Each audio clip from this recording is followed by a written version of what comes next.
Thank you, Peter, for this amazing opportunity, and for me, really to be with you today and for the whole week.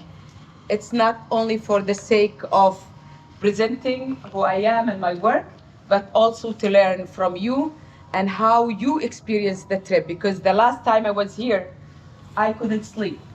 Every single event, every single speaker, I came out with many questions.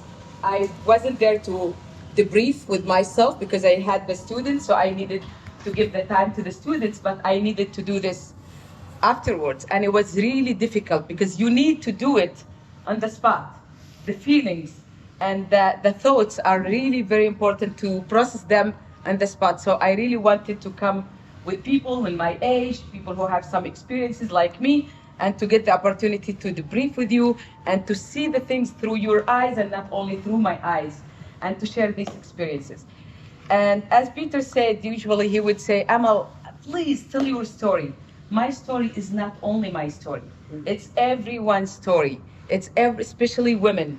All of us got a story. And I really believe in stories, and I believe that stories are very powerful when we share them with others. And we can learn a lot from stories. And this is how I grew up.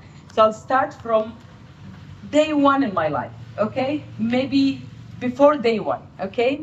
So usually when I tell my life story, it's not because I want to, it's like a exotic story of the Bedouin women growing up in the desert. That's nice, right? But for me, my story shaped my life. My story shaped my values. My story shaped my profession and my messaging and my way of looking and my perceptions and my, way of thinking. So this is why I believe the personal is the political and the political is the personal. And this is why, as a woman, our stories count. Our stories are there to tell the story of every woman in this world. And if we tell our stories and we write our stories, we will own the history. Right now, the history owned by men because they write their stories. We do everything, and they do a little bit, and they write about it, and the world looks like they did everything. That's not the case, right? We need to write our stories. So I was born as a fifth girl to a Bedouin family in Lagia. Lagia is a village next to the city of Beersheba.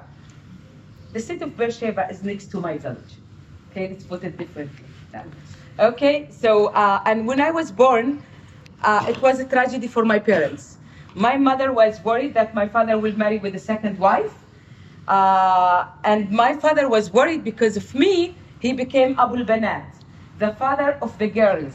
Means that he would never have any status in the tribal structure. They would listen to that father who has boys, because boys are the one who go fight, the boys are the soldiers, and all these ideas. So my father kind of felt like, because of me, he's losing his status in the tribe.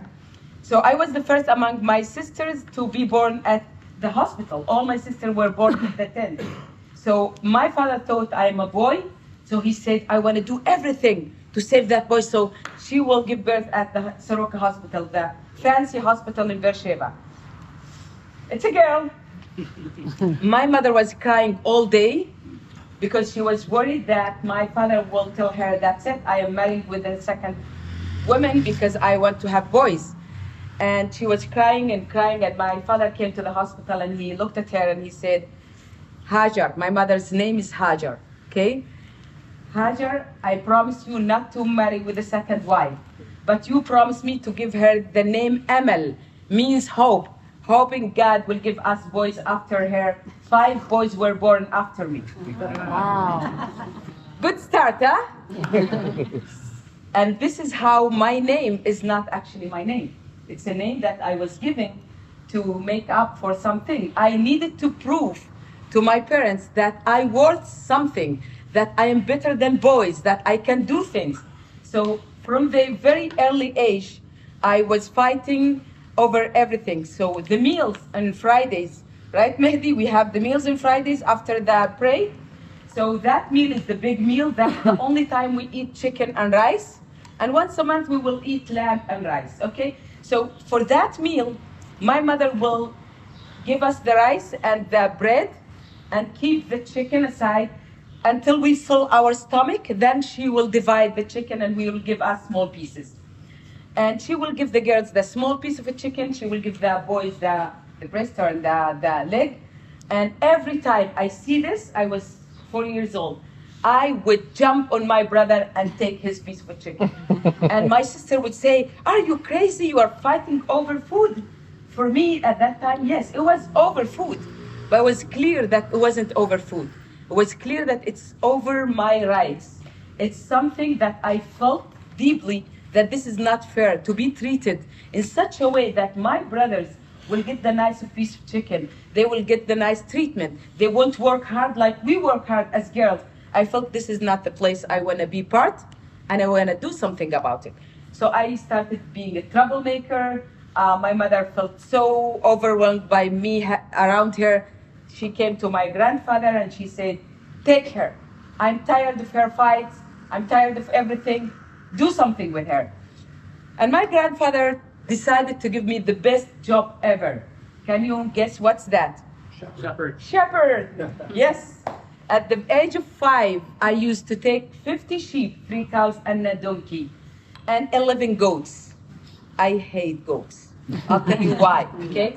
And I used to wake up early in the morning, take the sheep to the mountains of Lagia. I just noticed that, where is Irit? Her husband, who used to do navigation in my village when he was a soldier. So I used to take the sheep there, and I used to come back in the evening. And for me, this experience absolutely shaped my life. I was away from my mother's kitchen. I was away from all this no, don't do that, don't laugh loudly, you have to obey, you have to do this, you have to do. I grew up wild. Not really wild, but my grandmother was my mentor. My grandmother, she never went to school. She doesn't know how to read and to write, but she is my mentor, and she is the feminist woman in my life. When I used to come from the mountains as a wild girl, that I whistle and scream, and this is how you call the sheep, right? You can't be quiet. And I laugh loud, and my mother every evening will hold me from my shoulders. "You should behave, you're a girl, lower your voice." And I would push her back. "No, that's my voice, what do you want me to do?" And every time, every evening, that clash, and it will end by my grandmother will hug me, and she will say, "Your mother really doesn't understand who you are. I want you to understand that you are a strong woman, just like your grandmother." I'm not sure if it's because of their relationship that she was supporting me, or it's really because she wanted to support me. But you will read it in my book. That's your homework. 472 pages. And so that's my grandmother. And she said something very similar to what Peter just mentioned. When she saw that I'm very angry, she would say, "Anger will consume you, will eat you from the inside. You have to translate that anger, transform it into something positive that will help you and that will change your life." And that's her first lesson in life. The second lesson that she taught me is not to play the role of the victim. Yes, I can say, "Oh, I'm a girl. I was born in the mountains 3, 4, 5 kilometers away by myself." This wasn't in your mind that I was a girl. And all of a sudden, when I wanted something for myself, I'm all of a sudden is a girl. I will fight. I won't submit to this. I will fight. And I took the whole night writing. You will read the story in more details. And then in the morning at 4 o'clock, I put the letter. My father used to drive a big truck. And I put the letter in the place where he needs to change the gears. So I wanted to make sure that he will see my letter. The fact that my father didn't read and continue to work changed my whole journey. He read my letter and he came back. And he did woke me up. And he said, "Listen, I believe in you. I believe in you, and I want you to understand that it's not only for you that you are not going. It's for me that I want you to support me here because you are my right hand and I need your help. If you go to Haifa, you are not here to help me. We are 13 brothers and sisters, and we need to feed the family. So if you ask for my help, I'll be there. So he knew that the minute he will tell me this, I will say, yes, I will stay here. So I decided to stay, and he gave me the letter back, and he looked at me and he said, keep it, it's a good one, it's a strong one. So that was my first feminist document at the age of 14. But what happened after that was really looking at my community in a different way. Like, I was critical since day one, but at that time I was looking at what can I do to change the situation in my community, and I started teaching women reading and writing. So in my mother's tent, I gathered my aunts from both my father's side and my mother's side, and I started teaching them Arabic, reading and writing, and Hebrew speaking, because they needed to manage when they go to the hospital, because all the doctors are Jewish, and they needed to really get along with the language. And I didn't ask for a permission from anyone. I felt this is what I want to do, and I did it. And the story is long, and that's my best chapter. When you read it, you will laugh loud. And I remember the women asked for a trip. And I said, okay, I'm going to take them to Haifa. Some of them never saw the sea. Some of them, this was their first trip. And they said to me, okay, so I said, I will rent a bus, you pay, and I'm taking you to Haifa. And they said, okay, so we come to your home and you take us from there. I said, no, you come to the shig. You know what's shig? It's the place where the men in the tribe gather together, only men, drink coffee, gossip, and think they change the world. So I said, I'm going to take you from there. You wait for me there. I said, oh, but it's all men. And this is like, I wanted the sheikh, the head of the tribe, to see that I'm not doing anything behind his back. I want to normalize this action. So the bus was there. Some of the women would go around and then come to the bus from here, but just not to go through this, but they already were there. And when everyone came in, the head of the tribe just got on the bus, took the mic, looked at all the women, and his wife was hiding. Oh, he will take me now. I said, don't worry. And he looked at the women and he said, you are our ambassadors. When you go into this trip, I want you to speak about the tribe in a positive way and tell people about our village in a positive way. Go, ma'a salam. And this was one of the heads of the tribes. The other one was tough. We'll talk later about him, my mother's side. So, and this is how I felt like everything I was doing, really something that I needed to build on people's strength and not something that I would fight against. Because if I fight against, then it's very easy to get rid of me, either by killing me or by kicking me. But these are my people, and I really wanted to do something. And I always tell my students, if you do community work out of mercy, you will hurt your people. Because you say, oh, miserable, poor. And if you do community work out of anger, you absolutely will hurt the people. But if you come from the love point of view, from the place where you love and respect the people, you will do the best, and they will own the process, and it will be their process and not my process. And that's a whole different approach in community organizing and community work. At the age, my life story is very long, and future I need 3 days and a half. And at the age of, so my work, at the age of 17, these classes turned into more shacks, not a tent, because people start giving me and building small like metal sheets to create classrooms. From the age of 14 to the age of 18, I had 4 classes for women from different tribes in my village, teaching them while in between. I was going to the school, I was herding the sheep, and I was teaching the women. I was very busy, right? At the age of 18, I really wanted to do something about this program, about teaching women. And there was someone who came from England, and the men in my tribe, they wanted me to meet with him to talk about my program. And I didn't understand at that time that they were raising funds on my shoulders for these classes, but I never get the money, and the women never get the money. These men were talking to this foundation in England, getting the money, and I didn't know anything about it. So they said, the guy is here, he wants to hear more about the program. So he came, and he's from Ramallah. He was representing Oxfam in England, and he was telling me about, oh, so tell me about this program. I told him about the summer camps. I told him about the adult education I am doing. I told him about the theater group I created, and the DEPCA class I created for kids. And he said, wow, this is an amazing project, and I'm sorry we don't have enough money. We gave you only little money. You gave us money? He said, yes. I said, I never got the money. I said, how come? And then I saw the two men from my tribe, like their eyes rolling, she is a troublemaker. And then they came to me and they said, we'll give you 2,000 shekels. I said, no. You're not giving me 2,000 shekels. I am establishing my own organization, and the donor will give the money directly to my organization. And this is how I established the first Bedouin women organization in Israel at the age of 18. Wow. I wanted to go to the university, right? My father wanted me to become a lawyer. I remember him putting these boxes, the wood boxes, and I would stand there and he would say, give me your speech. And I would give my speech. So he wanted me to become a lawyer, but at BGU, Ben Gurion University, there is no law school there.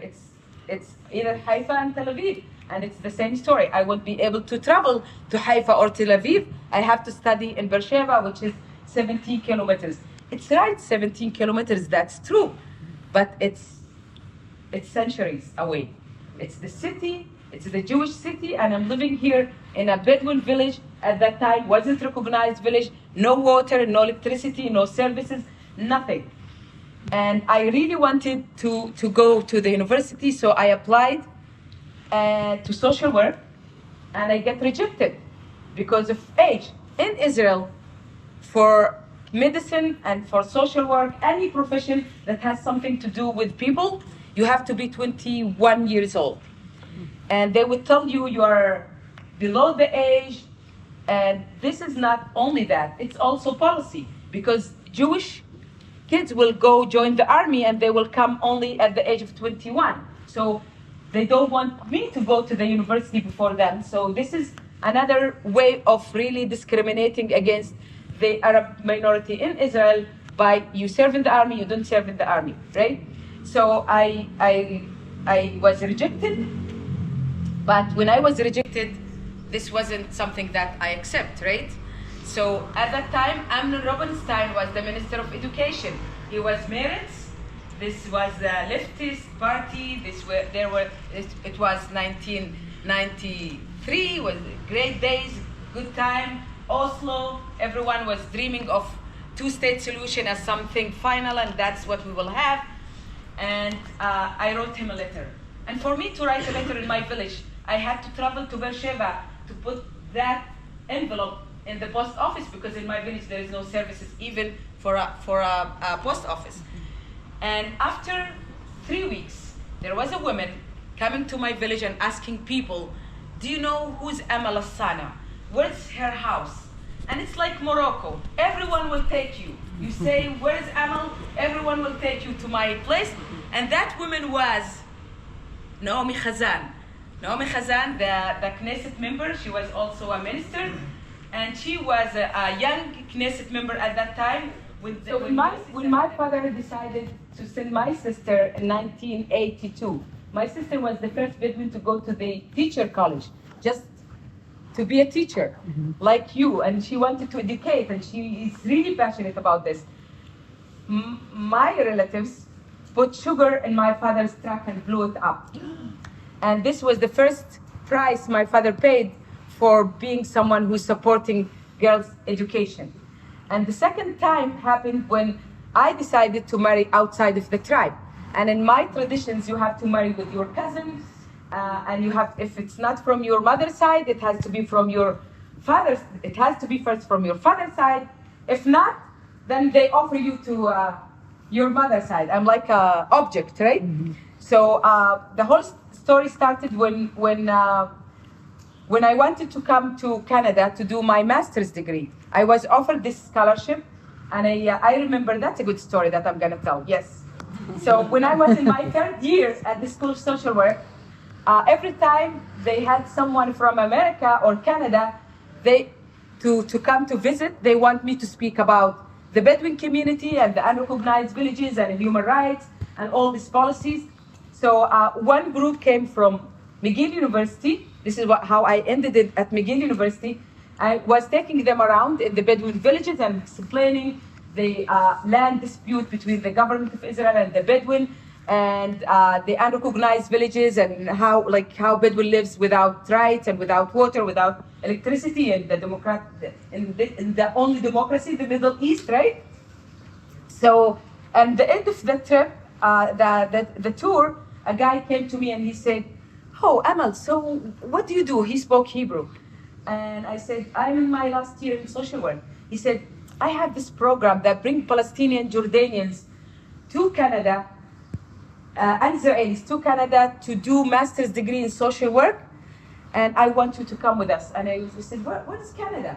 And he said, and he started explaining. And I said, "Yeah, I absolutely want to do that. I want to do my master's at McGill University." But I didn't talk with my dad yet. I didn't do anything. So that day, it was a big day for me. I was offered this scholarship, but at the same day, I had a meeting in the morning with Moriah Foundation, and I was presenting to them a program that will bring Bedouin girls to study social work, to do pre-year, to study Hebrew, then to enter to the School of Social Work. So we have more social workers from my community, and I got $250,000 to start this program. So at that day, I felt going back to the village that I had wings. I was so happy. And I flew right to my father, right? And I said, "Aboy." And he said, "What?" I said, "Yes, I get this money to enroll Bedouin girls into the School of Social Work." And I was telling him about this, and he looked at me and he said, "Oh, ya binti, my daughter, I wish you are a boy." Oh, right? You work, you do all this work, you work like crazy, you show everyone that you are capable, more than men, to do things, to change policy, to build school, to do this. The end of the day, but you are not a man, you are a woman. And when he said this, I felt that he stabbed me, and I looked at him, but I did understand. And I looked at him and I said, "Why would you say that after all these years?" He said, "Because I want to tell everyone about you and about your achievements, and I can't share this on the public spaces because you can't talk about your daughter in public space. You only talk about your boys, and I feel sorry that I can't do this." And that's what he explained. And then I said, "Well, Dad, I got this scholarship. I want to do my master's degree at McGill University in Canada." And he looked at me and he said, "What's Canada? Where's Canada?" And I explained to him, and he looked at me and he said, "Amal, khalas. I taught you khalas, enough. Khalas. I had enough troubles pushing and helping you. I am 58 years old. I am tired. If you can convince your brother, and they allow you, you go. So when you born, you are the daughter of the man. You grow up a little bit, you are the sister of a man. Then you marry, you are the wife of a man, and then you are the mother of a man. Always you are controlled in the patriarchal system by a man in the family." So, and my father knew me, and why would he say something like this? I would fight. How come my brother, he knows nothing about my dreams and about my life, that he will take a decision?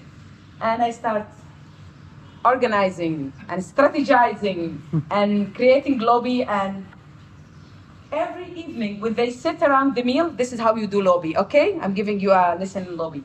Make them all the time think about the same issue, right? So every time my mother would serve the meal, I would sit down. After they sit and start eating, I would say, "Why not? Because I'm a girl? You are not," and then fight. And everyone's like, and there is no meal. Every evening. After 3 months, everyone was so tired. Even my youngest brother, at that time he was 5 years old, he said, "Why every time Amal said I'm a girl, she would cry?" women would cry only because they are girls. So he was like trying to understand what was there.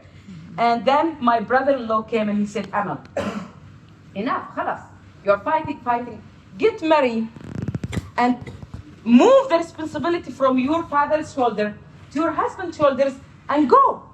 But as a feminist, and you will read this, I always kept myself away from men. Because the minute I have a relationship with a man, rumors, and then they will stop my activism. So to keep myself away and to keep my activism alive, I needed to really to tell every man I'm working with, I'm your sister. Promise, I'm your sister. I'm your sister. I kept my heart in the jar for all these years. And now I have to figure out who's the man that I want to marry with as a strategy, right? But I had this great relationship with my classmate that he was doing his law degree in Italy, and we were very close friends.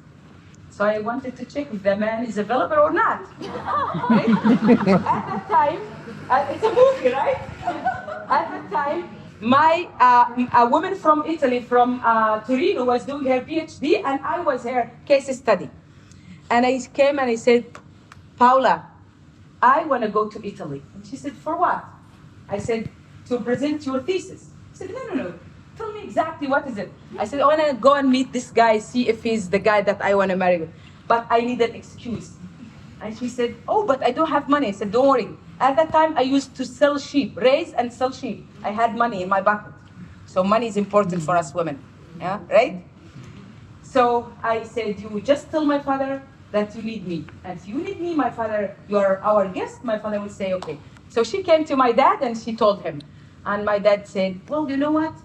We said no to Canada and now no to Italy. It's just for 2 weeks. Go. He didn't know that I was planning the Canada through Italy, right? So I went to Italy. First, how to meet with the guy, no cell phones, right? But I had his telephone number and I needed excuse to meet with him.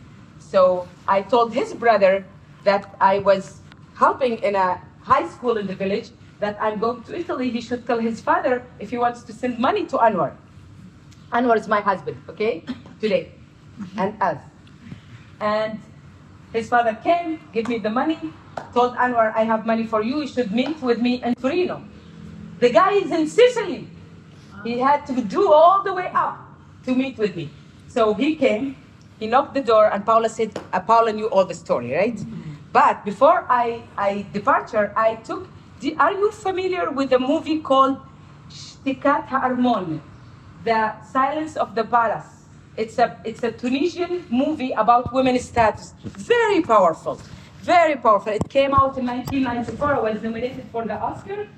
We can watch it all together sometime. So I took it with me because I wanted to make sure that this guy is a feminist. I wanted him to see the movie, I wanted to see their action. And I was equipped.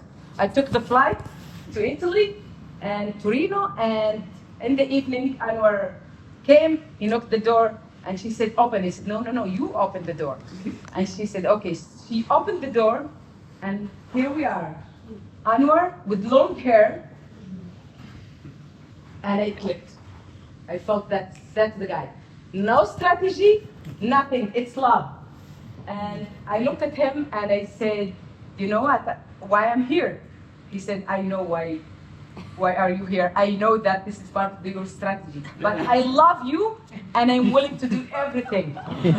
And we spent 2 weeks in Italy, and my cousin was there, so I needed to call my brother, tell my brother, I'm walking around with a guy who's not from our tribe, so you need to tell my dad, so no one will do a rumor and then I will end up shot.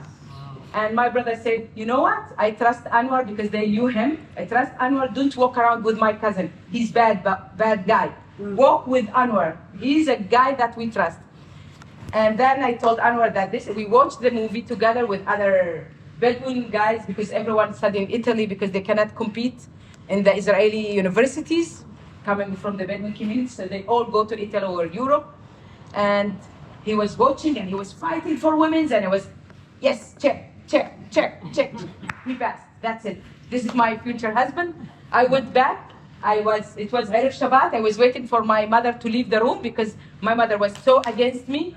And I came to my father. He was lying down. I said, listen, remember I told you feminist women will never get married? He said, yes, you told me this. I said, I told you this because I wanted to grant myself more freedom to walk around. So you will never think that I will be with a man. But that's not true. Feminist women get married. And he said, so what's the story now? I said, I want to get married. My sisters were on the door. They closed their eyes because you cannot say to your dad, in the Arab culture, it's not acceptable to tell your dad that you want to get married. Okay? And when I said this to my dad, all my sisters closed their ears. And they were like, Shuma. Shuma? Shuma alayk. Right? And he said, who's the guy? I said, Anwar Alh'ooj. And my father jumped from his bed. And he said, again, someone from outside the tribe. Everything you do is a big fight.